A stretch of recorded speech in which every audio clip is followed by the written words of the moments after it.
Morning. One of the state budget nasties is out of the bag. Pensioner and seniors discounts for everything from electricity to public transport are on the chopping block. The federal government's left us short and the poorest Queenslanders will have to pay. Typical Treasurer the day before a budget, all tease, no tell. I know a number of TV stations will also be broadcasting it live, so tune in and find out. Except the writing for this one's been on the wall for weeks, ever since Joe Hockey and the federal budget left Queensland in the lurch. This will impact on pension and senior concessions in electricity, rates, water, natural gas, motor vehicles, public transport.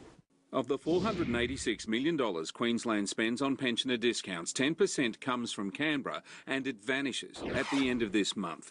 It includes a $282.54 electricity rebate and a $65.58 refund on gas. We don't know how much is gone, but it is. Unfortunately, there are some decisions that will be made and that have to be made where we have not been able to absorb all of the changes that have been made at the federal level. So some of those changes may well flow through to the concessions. Suzanne Gare's seniors card is worth its weight in gold.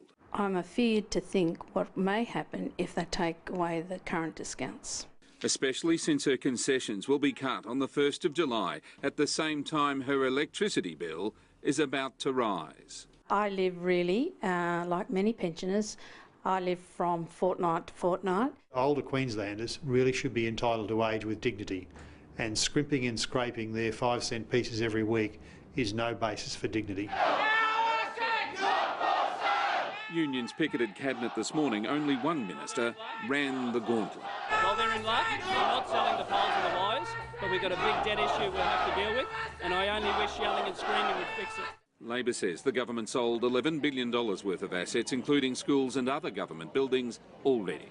The difference between the Labor Party and the LNP is that the LNP wish to do it overnight, wish to do it via a sugar hit of asset sales, when Queenslanders have clearly said that it's not what they want to do. The unions will be back at the Stafford by-election and the state election. Unions need to stick together and prevent this stinking government from getting a mandate and destining our state for a future for our kids. If it gets much worse, pensioner Suzanne will have to face an asset sale of her own. I'd have to sell my house and buy a smaller unit, and I'm really not ready for that.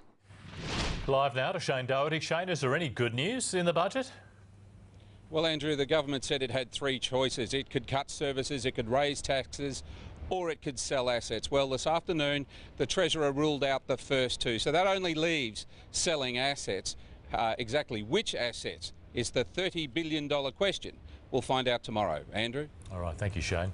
And 9 News will be live to Parliament House as the Treasurer delivers the budget from 2:30 tomorrow afternoon, straight after the Reserve Bank's interest rate announcements.